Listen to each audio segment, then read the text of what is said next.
La vie vous a abandonné, rien ne vous marche, vous échouez presque à tout. Vous vous sentez écrasé sous le poids des forces ténébreuses, de l'isolement, de la solitude et des soucis quotidiens. Vous n'avez pas la paix et la tranquillité. Vous avez besoin d'accompagnement pour atténuer vos souffrances, pour développer la force et la puissance qui vous habitent. Suivez tous les matins Maître Maoulian Justin Dongbaoundé, grand initié aux lois et secrets de la vie. Avec Maître Maoulian Justin Dongbaoundé, vous allez abandonner vos solutions individualistes, source de vos malheurs et de vos errements. Vous allez découvrir la pensée métaphysique, seul gage de notre sortie collective du gouffre. Vous allez retrouver le chemin du mieux-être et de la joie de vivre. Message du Maître, un espace commun aux bâtisseurs d'une vie heureuse sur la terre. Mesdames et messieurs, hommes et femmes qui peuplent la terre, mes frères et mes sœurs bâtisseurs de tous horizons, à vos différents grades, degrés et qualités.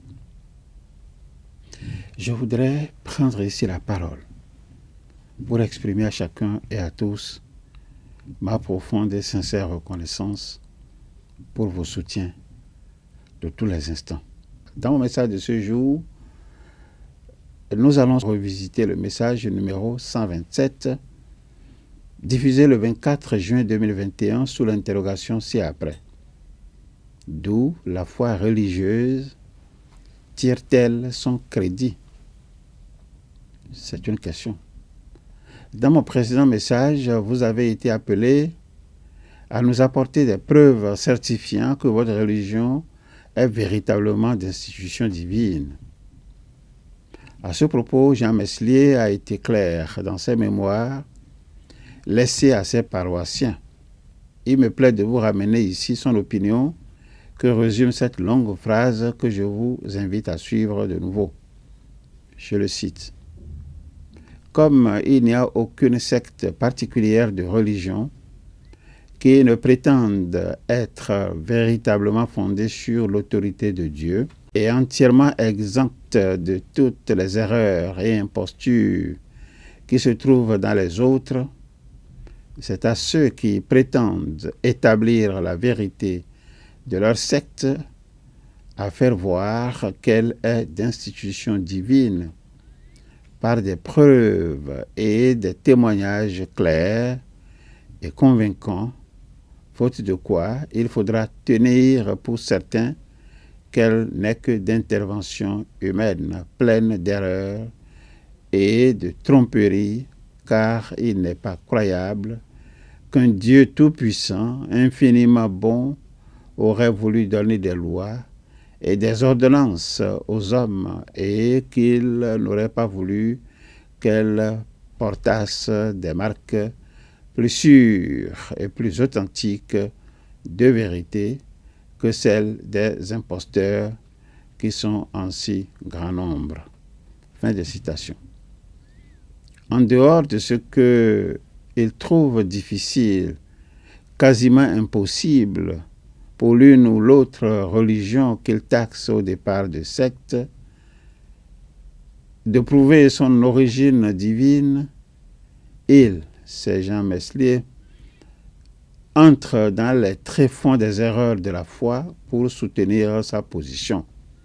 Je vous donne lecture de ses sentiments consignés au chapitre 2, page 11, sous le titre « Deuxième preuve tirée des erreurs de la foi ». Et je vous donne lecture de ce qu'il a dit.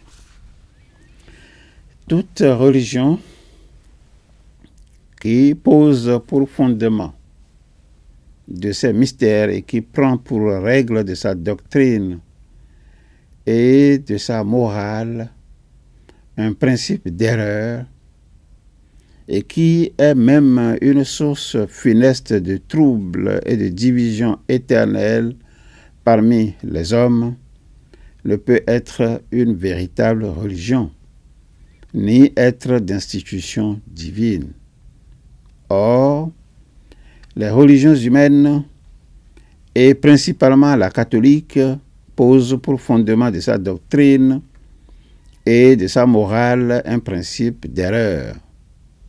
Donc, je ne vois pas qu'on puisse nier la première proposition de cet argument.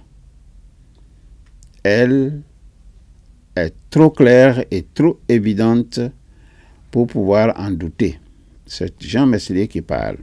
Et il continue en disant « Je passe à la preuve de la seconde proposition, qui est que la religion chrétienne prend pour règle de sa doctrine et de sa morale ce qu'ils appellent foi, c'est-à-dire une créance aveugle, mais cependant ferme et assurée de quelques lois ou de quelques révélations divines, et ensuite de quelques divinités.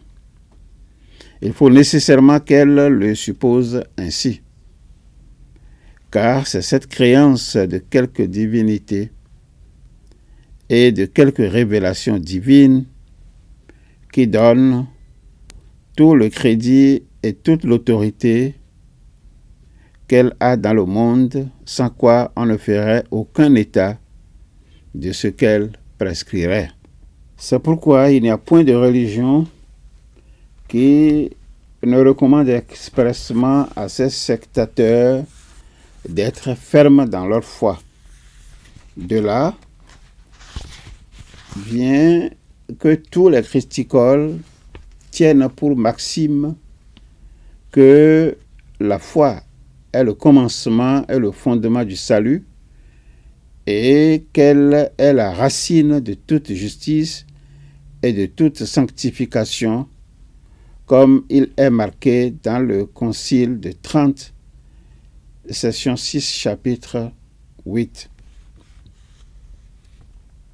Or, il est évident qu'une créance aveugle de tout ce qui se propose sous le nom et l'autorité de Dieu est un principe d'erreur et de mensonge. Pour preuve, c'est que l'on voit qu'il n'y a aucun imposteur en matière de religion qui ne prétende se couvrir du nom de l'autorité de Dieu et ne se dise particulièrement inspiré et envoyé de Dieu.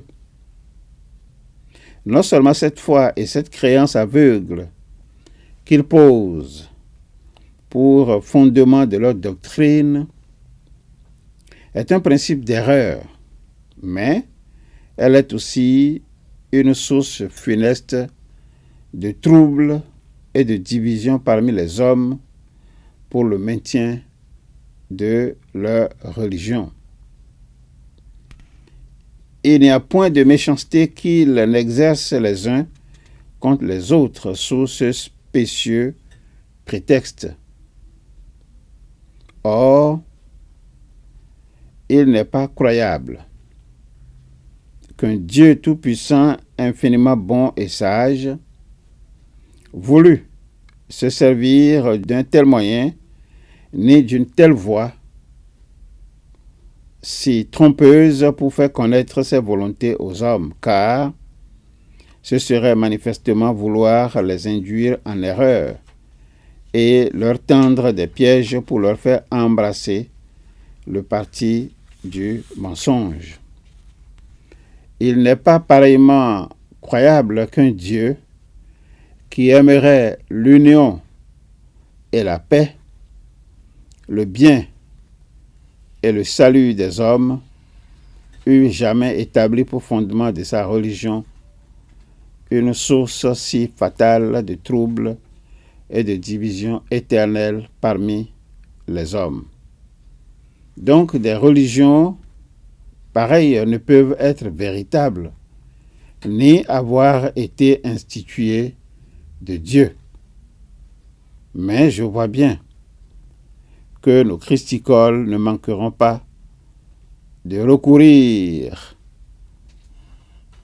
à leur prétendu motif de crédibilité et qu'ils diront que quoique leur foi et leur créance soient aveugles en un sens, elles ne laissent pas néanmoins d'être appuyées par de si clairs et de si convaincants témoignages de vérité que ce serait non seulement une imprudence, mais une témérité et une grande folie de ne pas vouloir s'y rendre. ils réduisent ordinairement tous ces prétendus motifs à 3 ou 4 chefs. Nous allons nous en arrêter ici pour cette restitution et réserver le prochain message aux motifs soulevés par Jean Meslier dans ses mémoires de sentiments. En attendant, je vous demande de continuer à vous familiariser avec cette invocation simple. Invocation à répéter chaque matin, 5 heures de préférence, et à intervalles réguliers de 2 heures jusqu'à 21 heures. Cette invocation simple, la voici. Au commencement était la pensée. Au commencement était la pensée. La pensée se manifesta sous la forme d'idées. La pensée se manifesta sous la forme d'idées. L'idée prend corps dans notre conscience. L'idée prend corps dans notre conscience et se traduit par la parole. Et se traduit par la parole, le geste ou l'écriture. Le geste ou l'écriture. Cette parole projetée sur la matière, devient notre action. Devient donc notre action. Je suis donc pensée, parole et action. Alors, si regarder en arrière vous cause du chagrin et regarder en avant vous inspire de la crainte, je vous suggère tout simplement de regarder tout près de vous, à côté de vous. J'y suis. Je, c'est l'ISEP. L'ISEP pour vous accompagner dans vos désirs respectifs d'apprendre à capitaliser ce qui vous permet de vous éloigner des systèmes d'endoctrinement et de falsification de la vérité. L'ISEP pour vous accompagner dans vos désirs respectifs d'apprendre à assurer à travers vos comités de défense de la vie la promotion de la pensée métaphysique qui aujourd'hui est l'alternative crédible pour fonder le concept de la dignité humaine et bâtir une vie heureuse sur la terre. Ensemble, pour gagner le pari des connaissances vraies, des connaissances justes, des connaissances libératrices. Au revoir. À bientôt. La vie vous a abandonné, rien ne vous marche, vous échouez presque à tout. Vous vous sentez écrasé sous le poids des forces ténébreuses, de l'isolement, de la solitude et des soucis quotidiens. Vous n'avez pas la paix et la tranquillité. Vous avez besoin d'accompagnement pour atténuer vos souffrances, pour développer la force et la puissance qui vous habitent. Suivez tous les matins Maître Maoulian Justin Dongbaoundé, grand initié aux lois et secrets de la vie. Avec Maître Maoulian Justin Dongbaoundé, vous allez abandonner vos solutions individualistes, source de vos malheurs et de vos errements. Vous allez découvrir la pensée métaphysique, seul gage de notre sortie collective du gouffre. Vous allez retrouver le chemin du mieux-être et de la joie de vivre. Message du Maître, un espace commun aux bâtisseurs d'une vie heureuse sur la terre.